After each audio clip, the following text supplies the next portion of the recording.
Okay, and now it is a what? This is a question 5. Write the vertical line of symmetry in English alphabet like A. So this is the vertical line of symmetry. I have drawn A. Okay. A is a vertical line of symmetry. So you have to give some other example of what?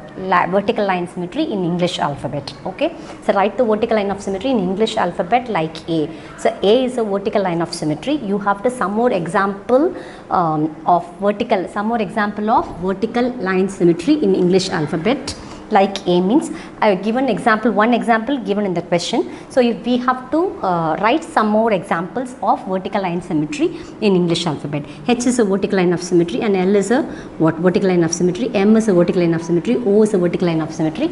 It is also a vertical line of symmetry. U is a vertical line of symmetry. V is a vertical line of symmetry, and W is also a vertical line of symmetry. X is also a vertical line of symmetry, and Y is a vertical line of symmetry. So these are the words are vertical line of symmetry.